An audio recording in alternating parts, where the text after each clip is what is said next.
Okay, તો આપણે start કરીએ આજનો લેક્ચર. તો છેલ્લે આપણે રુથરફોર્ડના નમૂનાની ખામીઓ પછી આપણે બોહરના નમૂના તરફ આગળ જવાનું હતું. અને બોહરના નમૂના તરફ આગળ જતા બોહરના નમૂનાના બે અગત્યને બોહરનો નમૂનો સમજતા પહેલા અગત્યના બે મુદ્દાઓ, એમાં વિદ્યુત ચુંબકીય વિકિરણ નો દ્વૈત સ્વભાવ. દ્વૈત સ્વભાવ એટલે એની કણ પ્રકૃતિ અને તરંગ પ્રકૃતિ, બરાબર. અને રેખીય વર્ણપટ, હાઇડ્રોજન પરમાણુનો રેખીય વર્ણપટ, આ બે અગત્યના મુદ્દાઓ, બરાબર. તો વિદ્યુત ચુંબકીય વિકિરણ સિદ્ધાંત, એના આપણે મુદ્દાઓ જોયા હતા, બરાબર. વિદ્યુત ચુંબકીય વિકિરણ ની લાક્ષણિકતાઓ કે વિદ્યુત ચુંબકીય વિકિરણ સિદ્ધાંત, કયા કયા મુદ્દાઓ હતા એના. ફર્સ્ટ પોઈન્ટ, તો રેડિયન્ટ એનર્જી કોને કહેવાય, બરાબર. તો જ્યારે કોઈ સોર્સ જેવા કે સળિયા ગરમ હોય, બલ્બના ફિલામેન્ટ, બરાબર, કરંટ પાસ કરીએ આપણે તો કન્ટિન્યુઅસલી એમાંથી વિકિરણ ઉત્સર્જિત થાય, કન્ટિન્યુઅસલી, બરાબર. તો એ વિકિરણના ફોર્મમાં જે ઉત્પન્ન થાય એને આપણે રેડિયન્ટ એનર્જી કહેતા હતા. ઇટ્સ કોલ્ડ રેડિયન્ટ એનર્જી, રેડિયેશનની ઉર્જા, બરાબર. પછી આ જે રેડિયેશન હતા એ કઈ રીતના, તો ઇલેક્ટ્રિક એટલે કે વિદ્યુતીય ક્ષેત્ર અને ચુંબકીય ક્ષેત્ર પરસ્પર એકબીજાને લંબ ઉત્પન્ન કરે અને એકબીજાની લંબ દિશામાં જ પ્રોપોગેશન થાય, એટલે સંચરણ થાય, એનું વિસ્તરણ થાય. આ જે રેડિયેશન હતા એ તરંગ લાક્ષણિકતા દર્શાવે અને પ્રકાશના વેગ જેટલી જ ગતિથી આગળ વધે, વીજ ચુંબકીય વિકિરણ. અને આ બધી લાક્ષણિકતાઓને કારણે એને ઇલેક્ટ્રોમેગ્નેટિક રેડિયેશન તરીકે ઓળખેલા. આ જે વેવ્સ હતા, આ જે તરંગો હતા, એને પ્રસરણ માટે કોઈ પણ પ્રકારના માધ્યમની જરૂર ન પડે, બરાબર. શૂન્ય અવકાશમાં પણ વિસ્તરી શકે, બરાબર. જ્યારે પાણી છે એની અંદરના તરંગોને પ્રસરણ માટે માધ્યમની જરૂર પડે, બરાબર. આને કોઈ માધ્યમની જરૂર ન પડે અવકાશમાં વિસ્તરણ માટે. વિદ્યુત ચુંબકીય વિકિરણો જુદા જુદા નામથી ઓળખાય છે અને આ વિદ્યુત ચુંબકીય વિકિરણોને એની તરંગ લંબાઈ અને આવૃત્તિના ક્રમમાં આપણે ગોઠવેલા છે, બરાબર. એના તરંગ લંબાઈના ચડતા ક્રમમાં, આવૃત્તિના ઉતરતા ક્રમમાં જે સ્કેલ દર્શાવેલો છે એને આપણે શું કહેતા હતા, ઇલેક્ટ્રોમેગ્નેટિક સ્પેક્ટ્રમ કમ્પ્લીટ, બરાબર. સંપૂર્ણ ઇલેક્ટ્રોમેગ્નેટિક સ્પેક્ટ્રમ. અને એની અંદર જુદી જુદી આવૃત્તિ તરંગ લંબાઈને આધારે આ વિકિરણોને વિભાજિત કરેલા છે. આમાંથી આપણે 10⁻15 હર્ટ્ઝ આવૃત્તિ ધરાવતા જ વિકિરણ આપણે જોઈ શકીએ છીએ. એ દ્રશ્યમાન છે. અને દ્રશ્યમાન એટલે એ જે એની તરંગ લંબાઈ, આવૃત્તિને આધારે એના રંગ, જે આપને ખબર છે, જેને આપણે જાને વાલી પીનાલા કહીએ છીએ, એ દ્રશ્યમાન વિસ્તાર છે. એને આપણી આંખ જોઈ શકે. બાકીના કોઈ એટલે 10⁻15 હર્ટ્ઝ સિવાયની બાકીની આવૃત્તિ વાળા વેવ્સ આપણે જોઈ શકતા નથી, કે વિકિરણ આપણે જોઈ શકતા નથી. એટલે આમ આ વિદ્યુત ચુંબકીય વિકિરણ તરંગ પ્રકૃતિ ધરાવે, એટલે એના માટે આપણે વેવની લાક્ષણિકતા, બરાબર, કેવી હોય. તો વેવની લાક્ષણિકતા, તો એમાં આપણે મુખ્ય એની લાક્ષણિકતાઓની વાત કરી હતી. વેવલેન્થ એટલે કે તરંગ લંબાઈ, ફ્રીક્વન્સી એટલે કે આવૃત્તિ, એન્ડ વેલોસિટી. તો કોઈ મને કહેશે વેવલેન્થ કોને કહેવાય, વેવલેન્થ તરંગ લંબાઈ કોને કહેવાય? એનીબડી નો? સર, બે ક્રમિક ક્રમશઃ બે શૃંગ કે ક્રમશઃ બે ગર્ત વચ્ચેના અંતરને તરંગ લંબાઈ કહેવાય. સરસ, વેરી ગુડ, રાઈટ, બરાબર. અને શૃંગ ગર્ત કોને કહેવાય? તો આપણે જોઈ ગયા વેવ્સ છે, બરાબર. તરંગ જે આ ટ્રાવેલ કરતું હોય એમાંનો ઉપરનો ઊંચાઈનો આખો એ ભાગ એને શૃંગ કહેવાય અને નીચેનો ઊંડાણનો ભાગ એને ગર્ત કહેવાય. એટલે બે ક્રમિક શૃંગ કે બે ક્રમિક ગર્ત વચ્ચેના અંતરને આપણે શું કહીએ છીએ? વેવલેન્થ, તરંગ લંબાઈ કહીએ છીએ. ઓકે, તરંગ લંબાઈને આપણે શેના વડે દર્શાવીએ છીએ? Yes, lambda. ઉલટો વાય, લેમ્બડા સિમ્બોલ. એના એકમ કયા કયા હોઈ શકે? મીટર, સેન્ટીમીટર, નેનોમીટર, પિકોમીટર કે એંગસ્ટ્રોમ એકમમાં હોઈ શકે. ઓકે, ચાલો પછી ફ્રીક્વન્સી. ફ્રીક્વન્સી કોને કહેવાય? એનીબડી નો ફ્રીક્વન્સી? કોઈ એક બિંદુમાંથી 1 સેકન્ડમાં પસાર થતા તરંગની સંખ્યાને આવૃત્તિ કહે. સરસ, બરાબર. કોઈ એક બિંદુ હોય, કોઈ એક પોઈન્ટ આપણે નોંધી લઈએ, પોઈન્ટ પરથી પ્રતિ સેકન્ડે પસાર થતા તરંગોની સંખ્યાને ફ્રીક્વન્સી કહેવાય, આવૃત્તિ. આવૃત્તિ કયા એકમમાં આપણે મેઝર કરીએ? હર્ટ્ઝ અથવા સાયકલ પ્રતિ સેકન્ડ અથવા સેકન્ડ ઇનવર્સ. ઓકે, પછી આપણે વેલોસિટી કોને કહેતા હતા? વેગ, તરંગ વેગ. 1 સેકન્ડ તરંગ આપેલા અંતરને વેગ કહેવાય. એટલે 1 સેકન્ડમાં તરંગ રેખીય રીતે જેટલું અંતર કાપે, બરાબર, ટ્રાવેલ કરે, એને આપણે તરંગ વેગ કહેવાય. અને મીટર પ્રતિ સેકન્ડ કે સેન્ટીમીટર પ્રતિ સેકન્ડમાં. પછી એમ્પ્લિટ્યુડ, કંપ વિસ્તાર કોને કહેતા હતા આપણે? કંપ વિસ્તાર. તો કંપ વિસ્તાર એટલે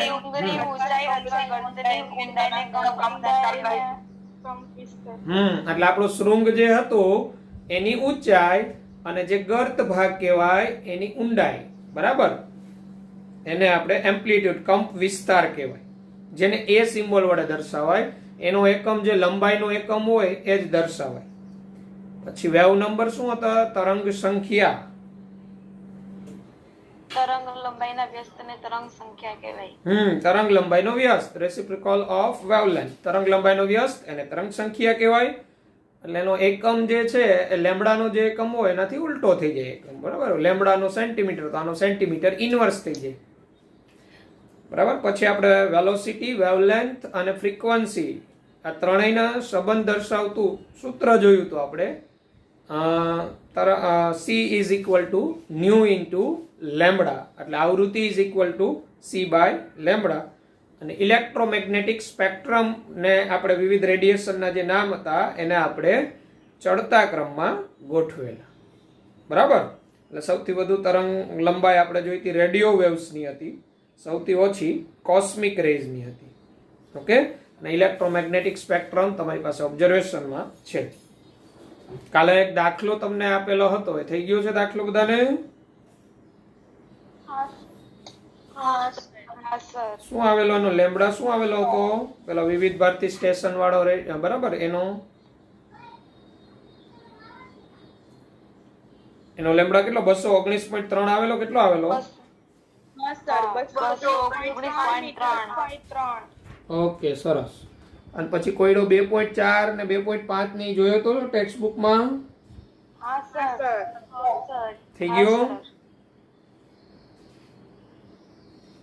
એટલે આ સૂત્ર આધારિત આવા એક્ઝામ્પલ બને. આવૃત્તિ આપેલી હોય, લેમ્બડા પૂછે, બરાબર,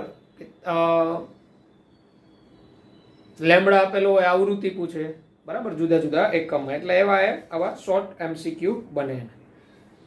તો હવે આપણે આ ઇલેક્ટ્રોમેગ્નેટિક વેવ્સ જે ભણેલા આપણે, વિદ્યુત ચુંબકીય તરંગો, જે વિદ્યુત ચુંબકીય વિકિરણો દ્વારા જે ટ્રાવેલ કરે, વિદ્યુત ચુંબકીય તરંગો તરીકે ઓળખાય. તો એની લિમિટેશન શું છે, એની મર્યાદા શું છે, કહેવાનો મતલબ આપણે એનાથી કયો સ્વભાવ સમજાવી શકતા નથી. અને આ વિદ્યુત ચુંબકીય વિકિરણો છે એ તરંગ પ્રકૃતિ ધરાવે, એ આપણે શેને આધારે એ સમજાવતા ગુણધર્મ કયા કયા? તો જો તમારી પાસે મટીરિયલ છે, એમાં 9 નંબરનું પેજ છે, 9 નંબરનું પેજ. એમાં જો વેવ થિયરી ઓફ રેડિયેશન, એટલે વિકિરણનો તરંગ સિદ્ધાંત. તો વિકિરણનો તરંગ સિદ્ધાંત એ કયા ગુણધર્મને આધારે સમજાવી શકાય? તો એક તો જો reflection, refraction, dispersion, diffraction and interference. હવે જો આ બધા હું સમજાવું છું તમને કે આપણે કઈ રીતના ખબર પડે કે તરંગ સિદ્ધાંત ધરાવે છે. તો તરંગ હોય તરંગ, બરાબર, એનો રિફ્લેક્શનનો સિદ્ધાંત હોય. રિફ્લેક્શન એટલે આમ એક પ્રકારનું મિરર ઇમેજ જેવું, બરાબર, રિફ્લેક્ટ થાય, બરાબર, પાછું પણ રિફ્લેક્શન. પછી રિફ્રેક્શન એટલે શું? રિફ્રેક્શન એટલે તમને ખબર હોય તો પ્રકાશ છે ને, પ્રકાશ એ કોઈ વાંકાચૂકી જગ્યા હોય ને તો એટલે એ જગ્યા ઉપર અથડાય અને અથડાઈને પાછો તમને ખબર હોય તો ત્યાંથી પસાર થઈ જાય, રિફ્રેક્શન કહેવાય, બરાબર. વળવું, ટૂંકમાં એનું વાંકું વળવું. ડિસ્પર્શન એટલે શું? ડિસ્પર્શન એટલે જુદા જુદા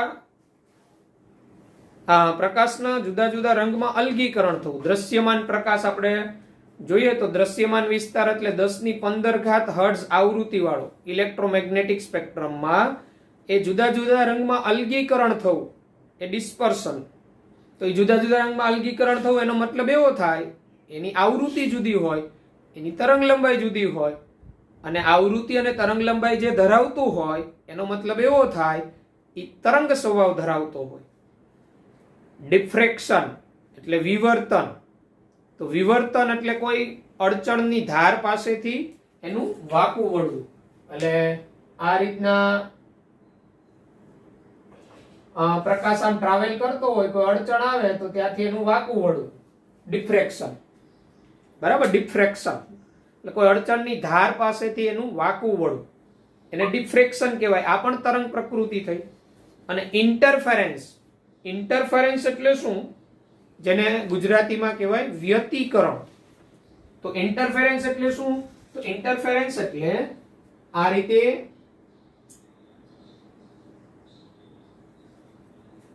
બે તરંગો એકબીજા સાથે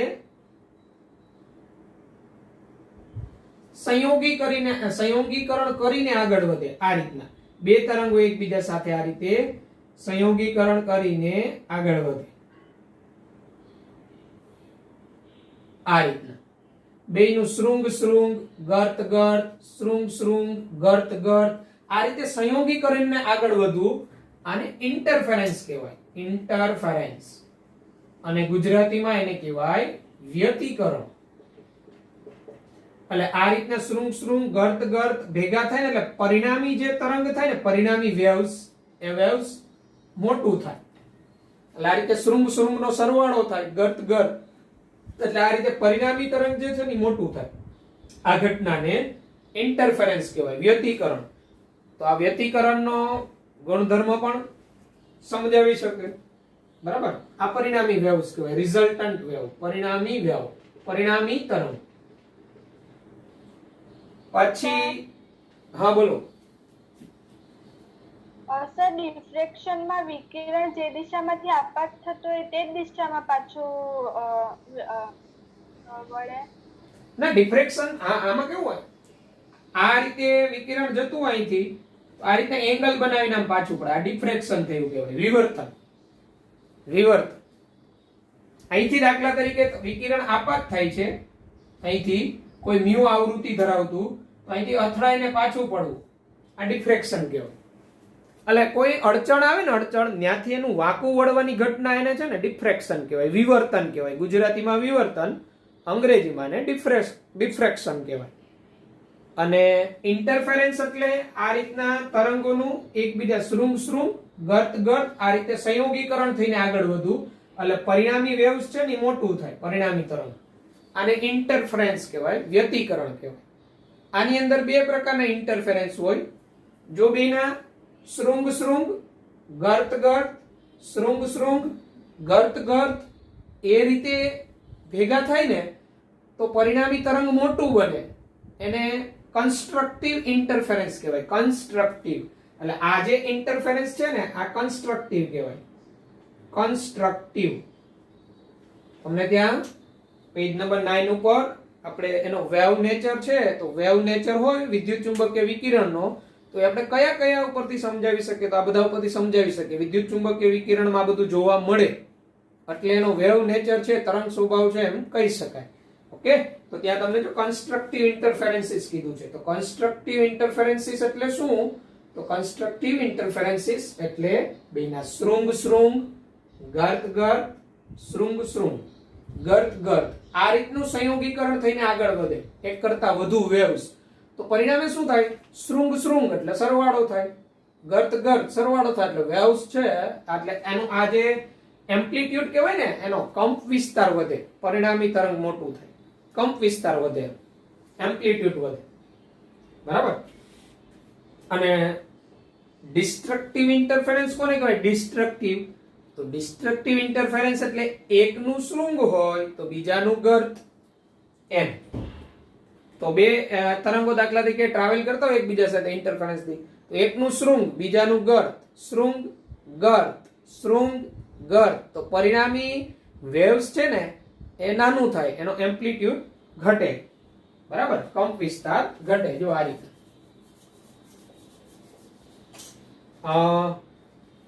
ડિસ્ટ્રક્ટિવ ઇન્ટરફેરન્સીસ.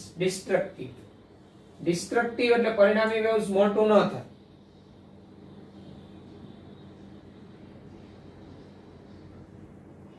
જો આ એકનું શૃંગ છે તો બીજું વેવ્સ છે એની સાથે કેવી રીતે ઇન્ટરફેરન્સ કરે? આ એકબીજાનું ગર્ત આવે, બરાબર. તો પરિણામી વેવ્સ છે ને એ સ્મોલ થાય, પરિણામી વેવ્સ. તો આ જે થયું આને ડિસ્ટ્રક્ટિવ ઇન્ટરફેરન્સ કહેવાય, ડિસ્ટ્રક્ટિવ ઇન્ટરફેરન્સ. એટલે એકનું શૃંગ બીજાનું ગર્ત, શૃંગ ગર્ત, શૃંગ ગર્ત, રિઝલ્ટન્ટ વેવ છે એ સ્મોલ થાય. એટલે કહેવાનો મતલબ આ એમ્પ્લિટ્યુડ ઘટી જાય, અને આપણે એ કહેતા હતા અહીંયા એમ્પ્લિટ્યુડ છે એ વધી જાય. એટલે આ પ્રકારનું જે ઇન્ટરફેરન્સ થવું, ડિફ્રેક્શન નો ગુણધર્મ, રિફ્લેક્શન નો ગુણધર્મ, રિફ્રેક્શન નો ગુણધર્મ, આ બધા ડિસ્પર્શન, આ બધા વેવ નેચર છે, બધા તરંગોના સ્વભાવ છે. બધા આવા ગુણધર્મ વિદ્યુત ચુંબકીય વિકિરણમાં જોવા મળે છે. આમ કહેવાય વિદ્યુત ચુંબકીય વિકિરણ એ તરંગ પ્રકૃતિ ધરાવે છે, બરાબર. તો ફરીથી હું કહી દઉં, રિફ્લેક્શન એટલે શું? તો રિફ્લેક્શન એટલે એક પ્રકારનું મિરર ઇમેજ જેવું થવું, અને રિફ્લેક્શન કહેવાય મિરર ઇમેજ, રિફ્લેક્ટ થવું, સામે તમારી જે ઇમેજ હોય ફરીથી એમ, બરાબર. રિફ્રેક્શન એટલે કઈ પણ વસ્તુ તમે મૂકો તો ત્યાંથી પ્રકાશ વાંકા ચૂકો થઈને આગળ વધી જવો, રિફ્રેક્શન. ડિસ્પર્શન એટલે જુદા જુદા રંગમાં અલગીકરણ થવું દ્રશ્યમાન પ્રકાશનું. દ્રશ્યમાન પ્રકાશ એટલે 10⁻15 હર્ટ્ઝ આવૃત્તિ, જેને આપણે અંગ્રેજીમાં વિબગ્યોર કહીએ અને ગુજરાતીમાં જાનેવાલી પીનારા. આ રીતે અલગીકરણ થવું. તો અલગીકરણ ક્યારે થાય? તો દરેકની વેવલેન્થ, દરેકની આવૃત્તિ જુદી હોય, અને આવૃત્તિનો વેવલેન્થનો ગુણધર્મ એટલે તરંગ નેચર કહેવાય. પછી ડિફ્રેક્શન એટલે શું? તો ડિફ્રેક્શન એટલે આ રીતે કોઈ અડચણ વચ્ચે હોય તો એના ઉપર વિદ્યુત ચુંબકીય વિકિરણ કે પ્રકાશ એના સાથે અથડાય, તો અથડાઈને આમ પાછું પડે એંગલથી, ને ડિફ્રેક્શન કહેવાય, વિવર્તનની ઘટના કહેવાય. અને ઇન્ટરફેરન્સ એટલે વ્યતિકરણ ગુજરાતીમાં. અને વ્યતિકરણ એટલે શું? બે પ્રકારના હોય, કન્સ્ટ્રક્ટિવ અને ડિસ્ટ્રક્ટિવ. તો કન્સ્ટ્રક્ટિવ ઇન્ટરફેરન્સીસ કોને કહેવાય? તો આ રીતે બે તરંગો એકબીજા સાથે સંયોગીકરણ કરે, શૃંગ શૃંગ, ગર્ત ગર્ત, શૃંગ શૃંગ, ગર્ત ગર્ત, આ રીતે સંયોગીકરણ થાય, અને પરિણામી જે તરંગ છે એ મોટું થાય, વેવ્સ મોટું થાય, એનું એમ્પ્લિટ્યુડ વધે. જ્યારે ડિસ્ટ્રક્ટિવ ઇન્ટરફેરન્સીસ એટલે શું? તો કઈ રીતના બે તરંગો આગળ વધે? એકનું શૃંગ બીજાનું ગર્ત, શૃંગ ગર્ત, શૃંગ ગર્ત, તો પરિણામી એમ્પ્લિટ્યુડ ઘટી જાય વેવ્સનો. આ પ્રકારનો જે ગુણધર્મ આ વેવ નેચર કહેવાય. ઓકે, તો આ બધા ગુણધર્મ તરંગના ગુણધર્મો છે, બરાબર. અને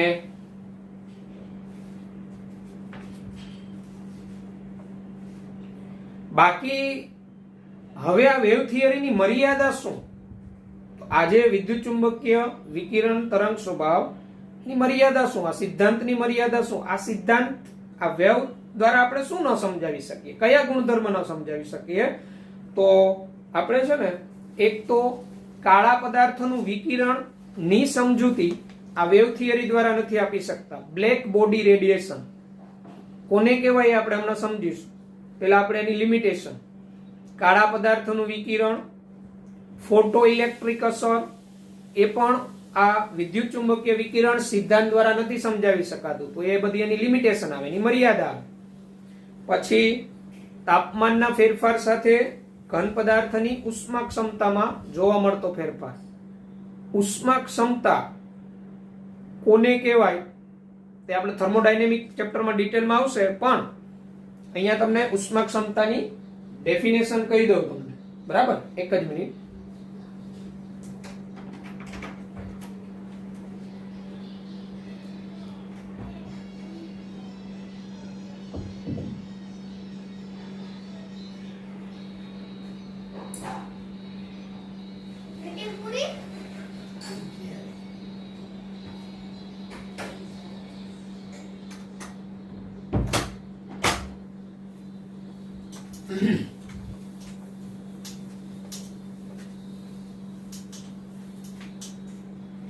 તો અહીંયા આપણે વેવ નેચર વિશેની વાત કરેલી. બરાબર, એમાં હમણાં અમે ડેફિનેશનો બધી વાત કરેલી તમને. એમાં ખ્યાલ આવી ગયો તમને? રિફ્લેક્શન, રિફ્રેક્શન, પછી ડિસ્પર્શન, ડિફ્રેક્શન અને ઇન્ટરફેરન્સ. આ બધા વર્ડમાં ખ્યાલ આવી ગયો? હા સર. હા સર.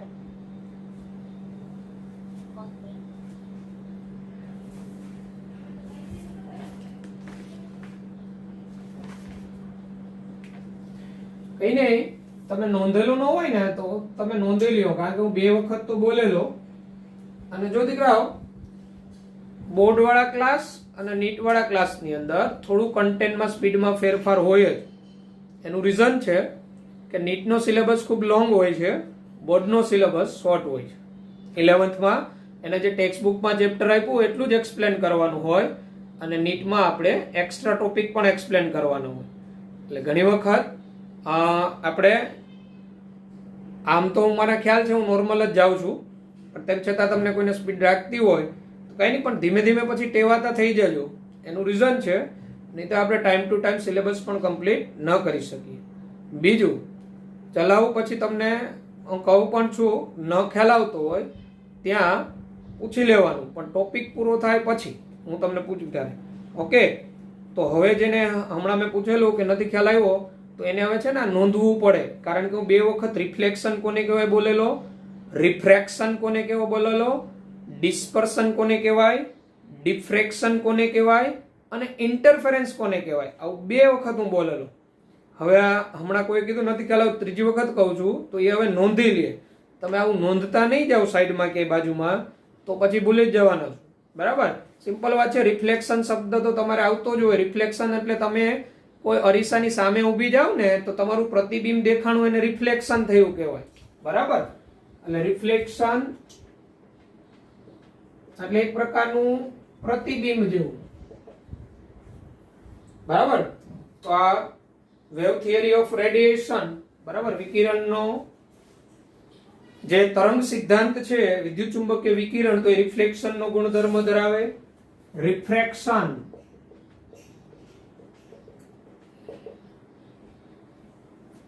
રિફ્રેક્શન એટલે આ રીતના કોઈ તમે અડચણ મૂકો તો ત્યાંથી એ વાંકા ચૂકો થઈને પસાર થઈ જવું, એટલે રિફ્રેક્શન કહેવાય. બરાબર, એટલે અડચણ પરથી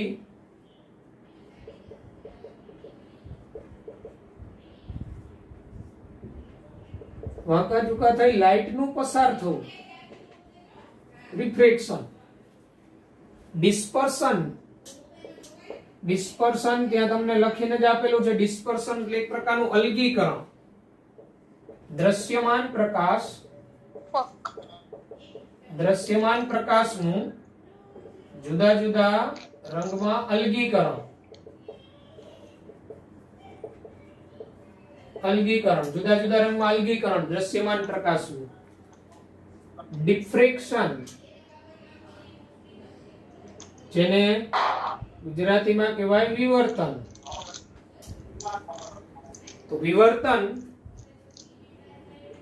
એટલે કોઈ અડચણની ધાર પાસેથી પ્રકાશનું વળાંક લેવું, વિચલન થવું પાછું. બરાબર.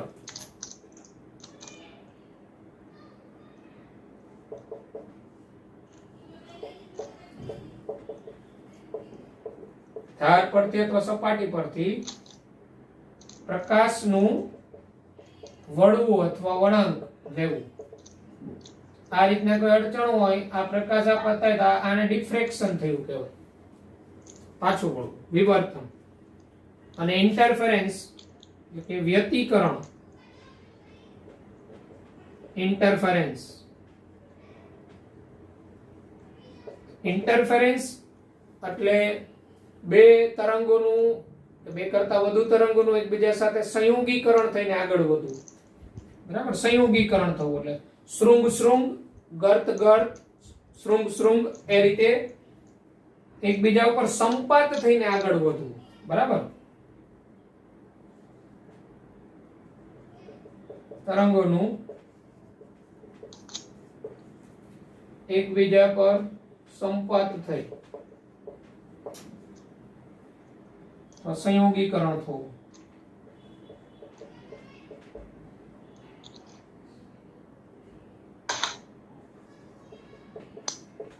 આગળ ઓકે. આ જે છે મુદ્દાઓ જે છે, આ ડેફિનેશનના, એ સ્ક્રીનશોટમાં લઈ લેવાના, કે તમારે લખવાના નથી આવવાના. પણ અહીંયા આપણે ખાલી વિદ્યુત ચુંબકીય વિકિરણ છે એ તરંગ સ્વભાવ ધરાવે છે તો સમજાવવો હોય એક છે ને આધારે, તો વિદ્યુત ચુંબકીય વિકિરણ આ બધી લાક્ષણિકતાઓ ધરાવે છે. રિફ્લેક્શનનો, રિફ્રેક્શનનો, ડિસ્પર્શનનો, ડિફ્રેક્શનનો, ઇન્ટરફેરન્સનો, આ બધી લાક્ષણિકતાઓ ધરાવે છે. એટલે એનો વેવ નેચર કહેવાય. બરાબર. ચાલો, તો આનો સ્ક્રીનશોટ લઈ લેવાનો. બરાબર.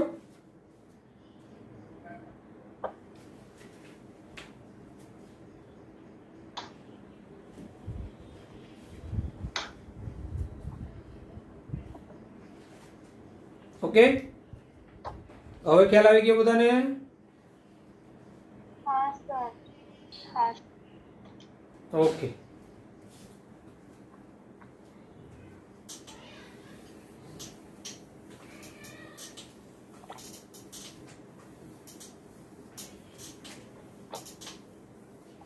પછી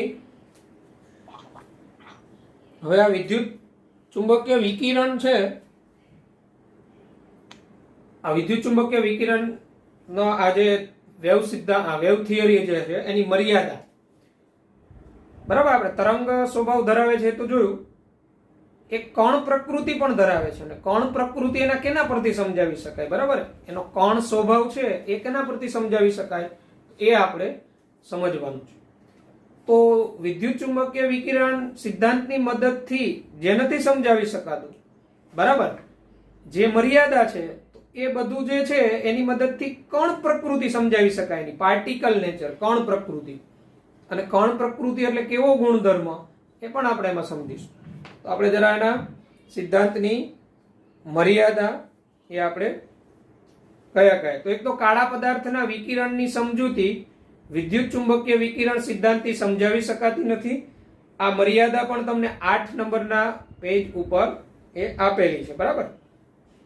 વિદ્યુત ચુંબકીય વિકિરણ ના તરંગ સ્વભાવ સિદ્ધાંતની મર્યાદા કાળા પદાર્થના વિકિરણની સમજૂતી નથી આપી શકાતી.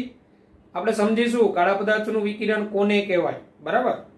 ફોટો ઇલેક્ટ્રિક અસર નથી સમજાવી શકાતી, એ પણ આપણે ડિટેલમાં સમજીશું. ફોટો ઇલેક્ટ્રિક અસર. પછી તાપમાનના ફેરફાર સાથે ઘન પદાર્થની ઉષ્મા ક્ષમતામાં જોવા મળતો ફેરફાર. ઉષ્મા ક્ષમતા ડિટેલમાં આપણે ઉષ્માગતિશાસ્ત્ર ચેપ્ટર આવશે એમાં વાત કરીશું. પણ ઉષ્મા ક્ષમતા કહેવાય કોને? તો ઉષ્મા ક્ષમતા એટલે પદાર્થનું તાપમાન 1°C જેટલું વધારવા માટે જરૂરી ઉષ્મા, પદાર્થનું તાપમાન 1°C જેટલું વધારવા માટે જરૂરી ઉષ્માને તે પદાર્થ માટેની ઉષ્મા ક્ષમતા કહેવાય. એટલે કોઈ પદાર્થ હોય એનું જે તાપમાન દાખલા તરીકે 27 અંશ સેલ્સિયસ આપેલું હોય અને આપણે એને 28 અંશ સેલ્સિયસ કરવા માટે જે કાંઈ ઉષ્મા આપવી પડે, જે કાંઈ ઉષ્માની એમાં જરૂર પડે એને એની ઉષ્મા ક્ષમતા કહેવાય, હીટ કેપેસિટી કહેવાય. તો આનો અર્થ એવો થયો તાપમાનના ફેરફાર સાથે બરાબર ઉષ્મા ક્ષમતામાં જોવા મળતો ફેરફાર. તો એ ફેરફાર આપણે વિદ્યુત ચુંબકીય વિકિરણના તરંગ સ્વભાવ દ્વારા ન સમજાવી શકાય. બરાબર.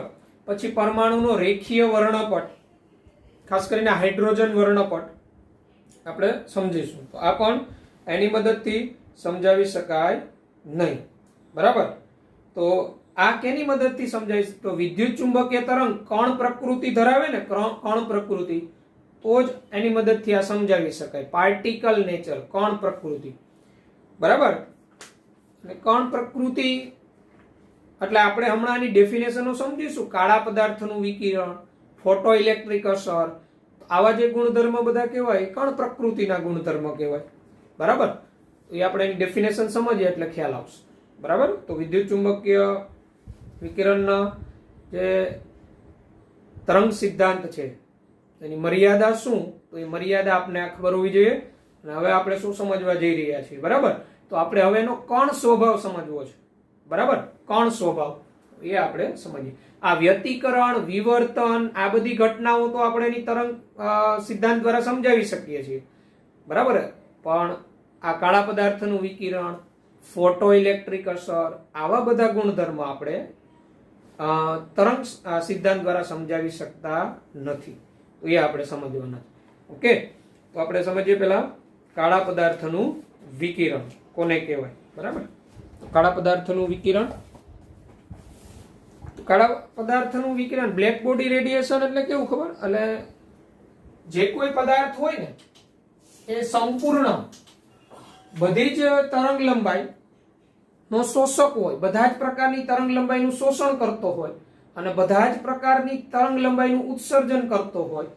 બરાબર. તો એ ઉત્સર્જન થાય ત્યારે એવા પદાર્થમાંથી બહાર આવતું રેડિયેશન છે ને એને કાળા પદાર્થનું વિકિરણ કહેવાય. ફરીથી સિમ્પલ વાત કરીએ, કાળા પદાર્થનું વિકિરણ એટલે શું? સંપૂર્ણ શોષક, એબ્ઝોર્બર. સંપૂર્ણ શોષક એટલે બધી જ તરંગ લંબાઈનું શોષણ. તમે હમણાં ઇલેક્ટ્રોમેગ્નેટિક સ્પેક્ટ્રમ જોયો, જેમાં તમે જોયું કોસ્મિક રેઝ થી રેડિયો વેવ સુધીના છે અને બધાની તરંગ લંબાઈ જુદી જુદી, આવૃત્તિ જુદી જુદી છે. તો આ બધી જ તરંગ લંબાઈના અથવા એમ કહેવાય બધી જ આવૃત્તિના પ્રકાશનું એ શોષણ કરતો હોય પદાર્થ અને એ શોષણ કરીને પછી પોતાની અંદરથી એવી રીતના બધી જ તરંગ લંબાઈ કે બધી જ આવૃત્તિનું પોતે ઉત્સર્જન કરી શકતો હોય. તો ત્યારે એમાંથી બહાર આવતું રેડિયેશન એને કાળા પદાર્થનું વિકિરણ કહેવાય, એને બ્લેક બોડી રેડિયેશન કહેવાય. બરાબર. સમજીએ. જો આપણે સંપૂર્ણ એબ્ઝોર્બર અને સંપૂર્ણ ઇમિટેડ એટલે ઉત્સર્જક પદાર્થ તમે ઘણી વખત ઓબ્ઝર્વ કર્યું હોય તો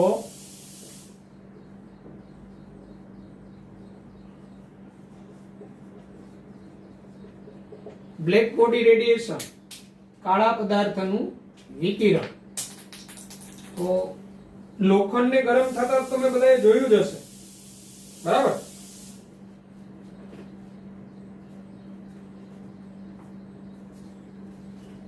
આમ જો કાળા પદાર્થના વિકિરણની ડેફિનેશન તો આ રીતે: આદર્શ પદાર્થ કે જે બધી જ આવૃત્તિઓનું ઉત્સર્જન, બધી જ આવૃત્તિઓનું ઉત્સર્જન અને અવશોષણ કરે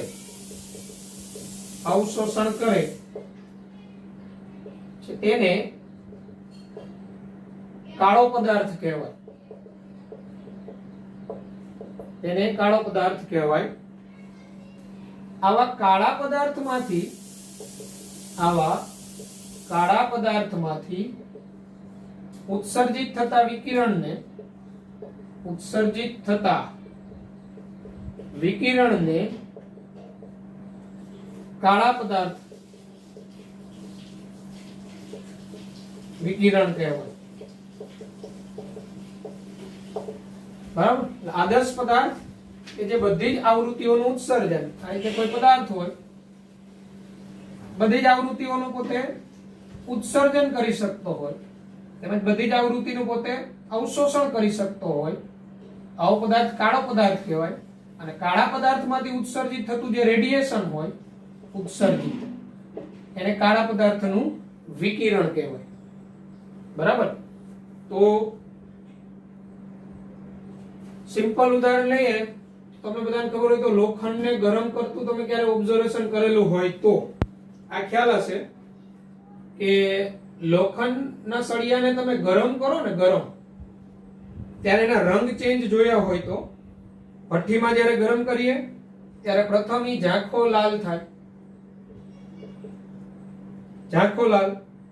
ત્યારબાદ પાછું તાપમાન વધારો, આ ડેલ્ટા એટલે તાપમાન વધારવાનું, ગરમ કરો તો વધારે લાલ થાય. બરાબર.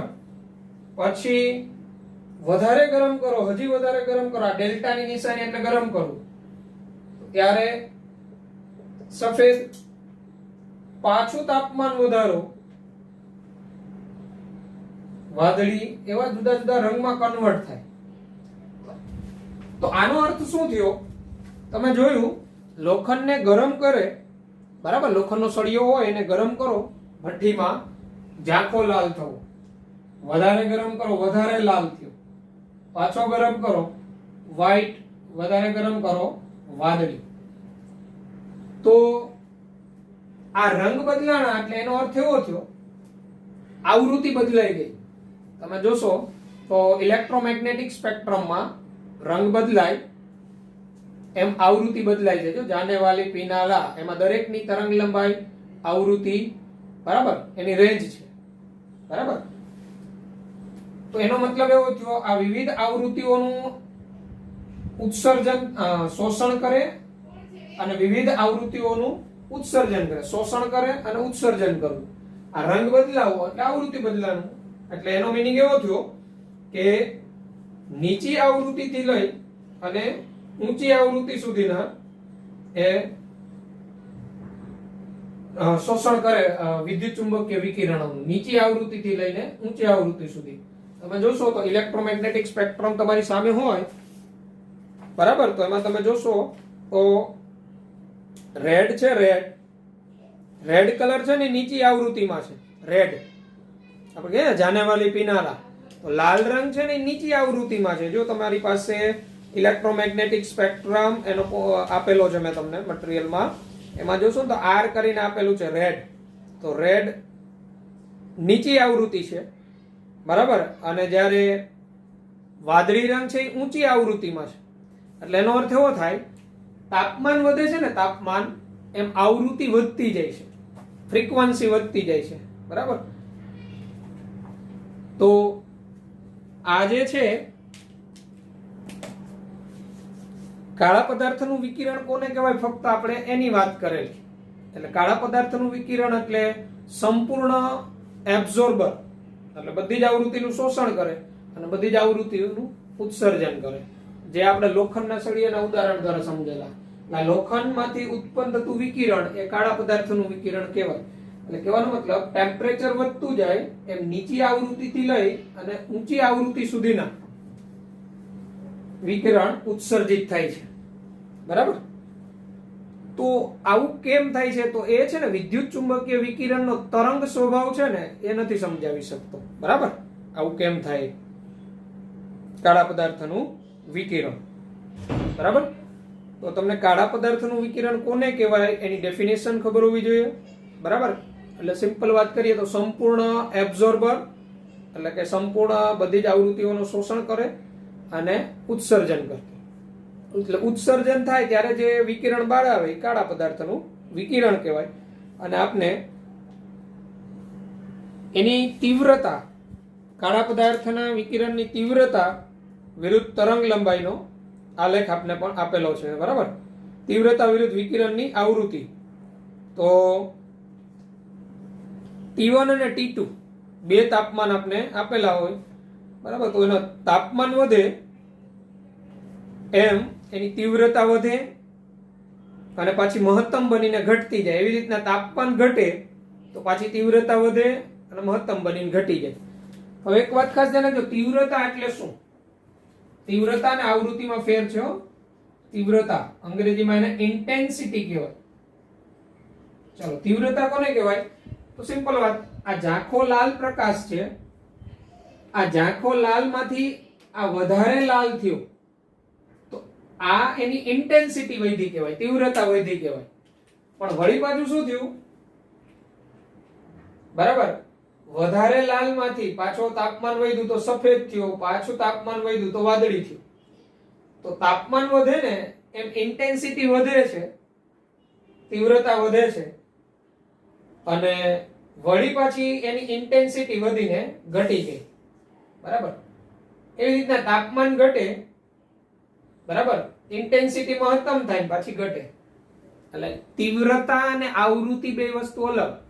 તીવ્રતા એટલે ઝાંખો પ્રકાશ હોય ને એમાંથી ઘટ પ્રકાશ થાય ને, રંગ તો એનો એ રહે, તો એની તીવ્રતા વધી કહેવાય, ઇન્ટેન્સિટી એની વધી કહેવાય. બરાબર, તો આપણે અહીંયા તીવ્રતા વિરુદ્ધ તાપમાનનો આલેખ એ આપણે સમજીએ. એ પહેલા કાળા પદાર્થનું વિકિરણ કોને કહેવાય? એમાં કોઈને કઈ કન્ફ્યુઝન? કાળા પદાર્થનું વિકિરણ, બ્લેક બોડી રેડિયેશન, કોઈને કઈ એમાં ક્વેરી ખરી? નો સર. હોય તો બોલજો. કાળા પદાર્થનું વિકિરણ એટલે બહુ સિમ્પલ સમજવામાં. એવો પદાર્થ કે જે તમે ઇલેક્ટ્રોમેગ્નેટિક સ્પેક્ટ્રમમાં જે આવૃત્તિ જોવો છો, જે તરંગ લંબાઈ જોવો છો, એ બધાનો એબ્ઝોર્બર. તાપમાન વધે એટલે એની જુદી જુદી આવૃત્તિઓનું શોષણ, જુદી જુદી આવૃત્તિનું ઉત્સર્જન, એટલે બધા જ પ્રકારની આવૃત્તિનું શોષણ, બધા જ પ્રકારની આવૃત્તિનું ઉત્સર્જન, એને એવા પદાર્થમાંથી જે વિકિરણ ઉત્સર્જિત થાય એને કાળા પદાર્થનું વિકિરણ કહેવાય. બરાબર, એટલે આપણે વાત કરી લોખંડની. લોખંડને ગરમ કરો ઝાંખો લાલ ભઠ્ઠીમાં. આ આપને આપણી બુકમાં ઓબ્ઝર્વેશન આપ્યું છે, એટલે એ ઓબ્ઝર્વેશનને આપણે ફોલો કરીએ. બરાબર, રંગમાં લોખંડ ગરમ કરો તો ઝાંખો લાલ, વધુ ગરમ, પાછો ગરમ કરો તો વધારે લાલ દેખાય, હજી વધુ તાપમાન આપો તો સફેદ, હજી વધુ તાપમાન આપો તો વાદળી. તો આ રંગ ચેન્જ થયો એનો મતલબ એવો થયો તીવ્રતા ચેન્જ થઈ, એની તરંગ લંબાઈ બદલાણી. તો તાપમાન વધે છે એમ તરંગ લંબાઈ, તમે જોશો આવૃત્તિ એની તરંગ લંબાઈ એની ઘટતી જાય, આવૃત્તિ વધતી જાય. કારણ કે આ લાલ રંગ છે ને એ નીચી આવૃત્તિમાં છે અને વાદળી છે ને એ ઊંચી આવૃત્તિમાં છે. બરાબર, તો આ રીતે. અને તાપમાન વધવાથી એની ઇન્ટેન્સિટી છે, ઇન્ટેન્સિટી એટલે એની તીવ્રતા. તો ઝાંખો લાલ રંગ છે, ગરમ કરો વધારે ઘાટો લાલ થયો, એની તીવ્રતા વધી કહેવાય, ઇન્ટેન્સિટી વધી કહેવાય. વળી પાછો ગરમ કર્યો તો હવે આ જે લાલ નથી રહ્યો તો એટલે ઇન્ટેન્સિટી ઘટી ગઈ કહેવાય. એટલે તાપમાનના વધારા સાથે ઇન્ટેન્સિટી વધે છે, મહત્તમ થઈને પાછી ઘટે છે.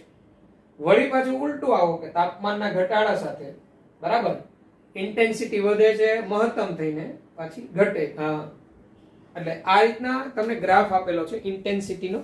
એમાં જુદા જેમ તાપમાન વધશે એમ ઇન્ટેન્સિટી વધવાની છે, પણ એ જ તાપમાને આગળ વધતા જાવ તો તરંગ લંબાઈ વધતી જાય એમ ઇન્ટેન્સિટી ઘટતી જાય, લેમ્બડા વધતી જાય ને એમ. એ આપણે ગ્રાફ આપેલો છે, એ સમજીએ.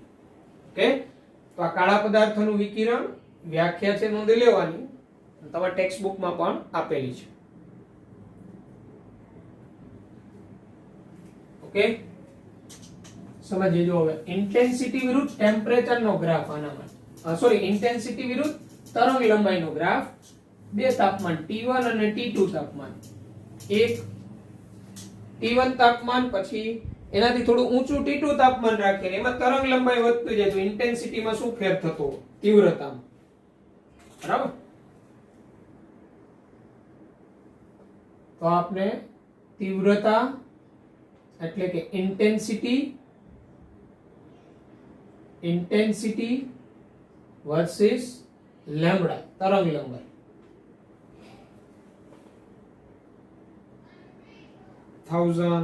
nanometer, 2000 nanometer, 3000 નેનોમીટર આ આપને અંક આપેલો છે. ટેક્સ્ટ બુકમાં ગ્રાફ છે એ આપણે સમજી રહ્યા છીએ.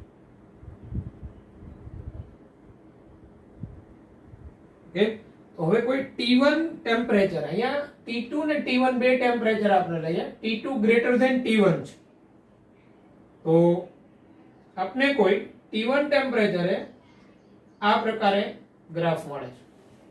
બરાબર, તો જોઈએ આપણે અહીંયા આ T1, પછી આ જે છે એ T2 તાપમાને,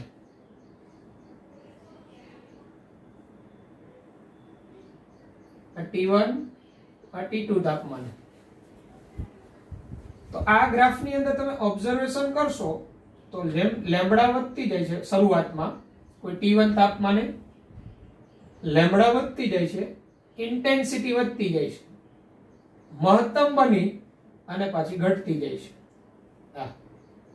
એવું જ T1 કરતા ઊંચું તાપમાન T2, તો T1 કરતા ઊંચું તાપમાન T2 ત્યારે ઇન્ટેન્સિટી છે એ T2 તાપમાને જો વધુ મહત્તમ થઈ, પણ જે તે T2 તાપમાને તરંગ લંબાઈ વધતી જાય, બરાબર, તો એમ શરૂઆતમાં ઇન્ટેન્સિટી વધતી જાય, તીવ્રતા વધતી જાય, એક સમય મહત્તમ બની અને પછી ઘટતી જાય. ઉલટું આવો પાછા તમે, તો તરંગ લંબાઈ ઘટતી જાય, ઇન્ટેન્સિટી મહત્તમ થાય, વળી પાછી મહત્તમ બની અને ઘટી જાય. આ રીતે લેમ્બડા વધે છે, બરાબર, ઇન્ટેન્સિટી વધે છે, લેમ્બડા ઘટે છે, ઇન્ટેન્સિટી ઘટે છે, મહત્તમ બંનેમાં આવશે. લેમ્બડા વધે, મહત્તમ બનીને ઘટે છે, પાછું લેમ્બડા ઘટે, મહત્તમ બનીને ઘટે છે. અને T1 કરતા T2 તાપમાને ઇન્ટેન્સિટી વધારે છે, બરાબર, તીવ્રતા. એટલે આપણે જે ઝાંખો લાલ પ્રકાશ કહીએ, પછી એમાંથી ઘટ લાલ પ્રકાશ થાય, તો ઝાંખો લાલમાંથી ઘટ લાલ પ્રકાશ થયો, તેમાં ખાસ કરીને એની ઇન્ટેન્સિટી વધી કહેવાય, બરાબર. એની આવૃત્તિ તો એ રંગની અચળ હોય છે, તે તરંગ લંબાઈ, બરાબર. તો આ ઉત્સર્જિત વિકિરણની તીવ્રતા તરંગ લંબાઈના ઘટાડા સાથે વધે, મહત્તમ થાય, એવી જ રીતે તરંગ લંબાઈના વધારા સાથે વધે, મહત્તમ થાય છે, બરાબર. એટલે તરંગ લંબાઈ અને તીવ્રતા વચ્ચેનો સંબંધ છે, ઇન્ટેન્સિટી વચ્ચેનો. એટલે આપણે હમણાં લોખંડના સળિયાને ગરમ કરેલો, તો શરૂઆતમાં જોયું ઝાંખો લાલ, વધુ ગરમ કર્યો તો ઘટ લાલ, પછી સફેદ, બરાબર, ગરમ કરવા એમ આગળ જતા છે વાદળી થયો. તો લાલ રંગ છે ને એની તમે આવૃત્તિ જોશો તો નીચી આવૃત્તિમાં છે, અને વાદળી રંગ છે ને એ ઊંચી આવૃત્તિમાં છે, બરાબર. આ રીતે એમાં ઝાંખો લાલમાંથી ઘટ લાલ થયો તો તાપમાનના વધારા સાથે એની ઇન્ટેન્સિટી વધી ગઈ, બરાબર. અને પછી જેમ જેમ તરંગ લંબાઈ વધતી ગઈ, ઇન્ટેન્સિટી ઘટતી ગઈ. પાછું એનાથી ગ્રાફમાં ઉલટા આવો કે તરંગ લંબાઈ ઘટતી જાય તો પાછી ઇન્ટેન્સિટી વધતી જાય છે, મહત્તમ બની ઘટતી જાય. પણ કોઈ T1 કરતા T2 તાપમાને ઇન્ટેન્સિટી વધારે હોય, બરાબર. તાપમાન વધે એમ ઇન્ટેન્સિટી વધે, બરાબર. તો આ તીવ્રતા વિરુદ્ધ તરંગ લંબાઈ, એટલે તરંગ લંબાઈ અને તીવ્રતા વચ્ચેનો આપણે સંબંધ આપેલો છે, બરાબર. અને આ જે પ્રાયોગિક પરિણામો છે ને એ આપણે પ્રકાશના તરંગ સિદ્ધાંતને આધારે સંતોષકારક રીતે સમજાવી શકાય નહીં, બરાબર. તો આના માટે હવે આપણે આગળ વધીએ તો પ્લાન્ક નામના વૈજ્ઞાનિક, બરાબર, આપણે વિદ્યુત ચુંબકીય વિકિરણ વિશેની માહિતી કંઈક આપેલી છે, એના કણ પ્રકૃતિ વિશેની, બરાબર, એની વાત કરીએ. પણ એ પહેલા ચાલો આજના લેક્ચરમાં આપણે જે કાંઈ જોયેલું એમાં કંઈ કન્ફ્યુઝન ખરું? કોઈને કંઈ કન્ફ્યુઝન હોય તો બોલી જાઓ.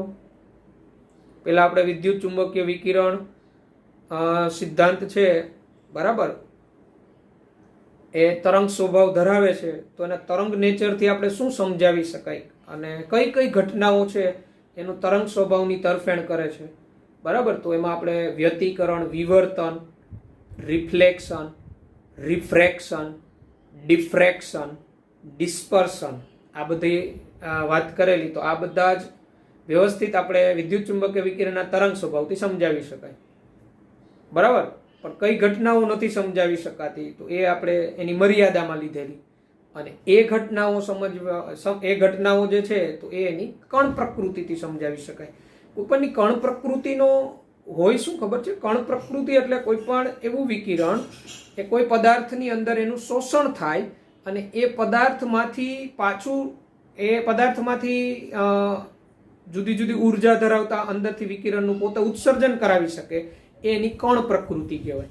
ટૂંકમાં તરંગ પ્રકૃતિ એટલે પોતે વેવ્સ છે ને, એક જગ્યાએથી બીજી જગ્યાએ જાય ને, વિદ્યુત ચુંબકીય વિકિરણ એક જગ્યાએથી બીજી જગ્યાએ જાય ને તો તરંગ સ્વરૂપે જાય. જ્યારે એ કોઈ સાથે અથડાય તો એ એનો પાર્ટિકલ નેચર કહેવાય, કણ નેચર કહેવાય. કોઈ પદાર્થ સાથે અથડાય એટલે એ જથ્થામાં એનું શોષણ થયું અને જથ્થામાં ઉત્સર્જન થવું, આ એની કણ પ્રકૃતિનો નેચર કહેવાય. એટલે કાળા પદાર્થના વિકિરણમાં એવું જ થયું ને. કાળા પદાર્થના વિકિરણમાં દરેક આવૃત્તિનું શોષણ થયું ને દરેક આવૃત્તિનું ઉત્સર્જન થયું જે તે પદાર્થમાંથી. તો આવો નેચર જે તે વિકિરણનો હોય એની કણ પ્રકૃતિ સૂચવે. કણ પ્રકૃતિ. આપણે બલ્બમાંથી પ્રકાશ આવે તો એ બલ્બમાંથી પ્રકાશ છે એ જ્યાંથી આવતો હોય આપણા બોડી સુધી આવતો હોય ત્યારે વેવ સ્વરૂપે આવતો હોય. વેવ તરંગ એ ટ્રાવેલ કરતો હોય તરંગ સ્વરૂપે. જ્યારે આપણી બોડી સાથે અથડાય એટલે આપણી બોડીમાં એનું એબ્સોર્પ્શન થાય, બરાબર? તો એબ્સોર્પ્શન થયું એનું અને પાછું કંઈક બોડીમાંથી ઉત્સર્જન થતું હોય તો એ જે વિકિરણ આવ્યું એની કણ પ્રકૃતિ કહેવાય. કણ પ્રકૃતિ. અને કણ પ્રકૃતિ છે એ આપણે સમજાવવી હોય તો એક આ કાળા પદાર્થનું વિકિરણ, પછી ફોટો ઇલેક્ટ્રિક અસર આવશે, બરાબર? બીજો આપણો સિદ્ધાંત ફોટો ઇલેક્ટ્રિક અસર આવશે. તો એના દ્વારા આપણે ફોટો ઇલેક્ટ્રિક અસર જે છે એ આજે હવે નહીં ચાલી શકે, કારણ કે ડિટેલમાં નહીં જઈ શકીએ આજે આપણે ડેફિનેશન. બોલો બીજું કંઈ તમને આગળના કંઈ ક્વેશ્ચન વાંચેલા હોય, ન ખ્યાલ આવતો હોય તો બોલો. આજના લેક્ચરમાં એક તો તમને કાળા પદાર્થનું વિકિરણ શું કહેવાય ખબર હોવી જોઈએ. તીવ્રતા અને લેમ્બડા વચ્ચેનો સંબંધનો ગ્રાફ જે આપણે દર્શાવેલો ખબર હોવી જોઈએ. તીવ્રતા અને આવૃત્તિમાં શું ફેરી ખબર હોવી જોઈએ, બરાબર? તીવ્રતા એટલે બહુ સિમ્પલ લોજિક. કોઈ ઝાંખો પ્રકાશ હોય એની આવૃત્તિ અચળ રહે પણ એ પ્રકાશ ઘટ થાય તો એની તીવ્રતા વધી કહેવાય, બરાબર? ચાલો, કોઈ કઈ ક્વેશ્ચન છે? કઈ આગળનું કઈ ન આવડેલું હોય, વાંચેલું હોય, ક્વેશ્ચન હોય એવું કઈ? હા બોલો. સૂક્ષ્મ તરંગ ક્ષેત્રનો ઉપયોગ રડાર માટે થાય છે એટલે? હા,